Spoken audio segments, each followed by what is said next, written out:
4 wanita ahli neraka. Yang pertama, istri yang lisannya tajam, senantiasa mencaci dan menyalahkan suaminya. Bila suaminya gaib, maka ia berkhianat, dan bila sedang di rumah, maka ia terus menyakiti suaminya dengan lisannya. Jadi harusnya hati-hati. Lalu memang ini peringatan, ini bukan untuk bahan olok-olokan, tapi memang harusnya hati-hati.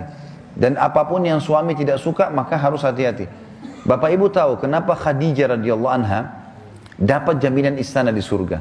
Jadi pernah satu kali Khadijah radhiyallahu anha saking cintanya dengan Nabi SAW dan taunya bagaimana taat dengan suami, sampai tidak pernah Khadijah radhiyallahu anha mendahului perkataan Nabi SAW. Tidak pernah. Nabi kalau sudah bicara baru Khadijah jawab. Tidak pernah Khadijah lebih dulu bertanya. Itu jadi dia selalu lakukan itu. Kemudian yang kedua, Khadijah tidak pernah angkat suaranya dengan Nabi SAW. Kalau intonasi suara Nabi misalnya kalau kita kasih angka 6, Khadijah pasti 5 atau 4. Tidak pernah di atasnya.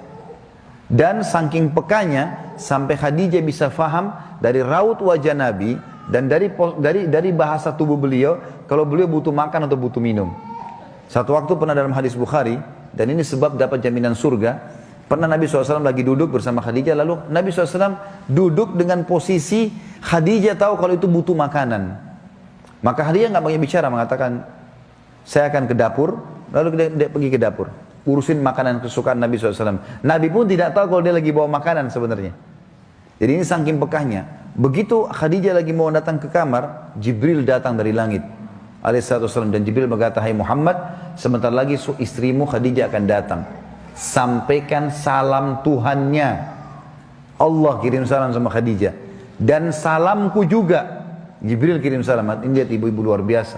Salamku juga sama dia. Dan sampaikan kepadanya berita gembira. Kalau dia akan dapat istana di surga. Gara-gara apa? Pelayanannya sama suaminya nih. Istana di surga yang terbuat dari mutiara dan tidak ada keributan di dalamnya. Kenapa tidak ada keributannya? Karena memang luar biasa. Khadijah pun tidak pernah buat ribut dalam rumah tangganya. Maka Allah berikan itu. Makanya ini poin penting harus digarisbawahi. Dan yang paling berbahaya memang dari perempuan, ibu-ibu hati-hati lisannya. Kontrol lisan. Karena kapan intonasi suara dan kalimat ini keluar kasar, ibu sedang hadapin suami. Laki-laki itu kalau digunakan kelembutan, dia akan menaungi. Ibu gunakan kekasaran, dia akan hadapi seperti hadapi laki-laki. Ibu jangan marah banting piring. Kalau banting piring satu, suami banting satu rak. Ya. Ibu nggak usah mau gaya-gaya pukul pintu, dia bisa robohin pintu, gitu kan. Nggak usah pakai kekerasan karena laki-laki lebih kuat. Tapi ibu Allah kasih kalimat, suaranya ibu lebih lembut.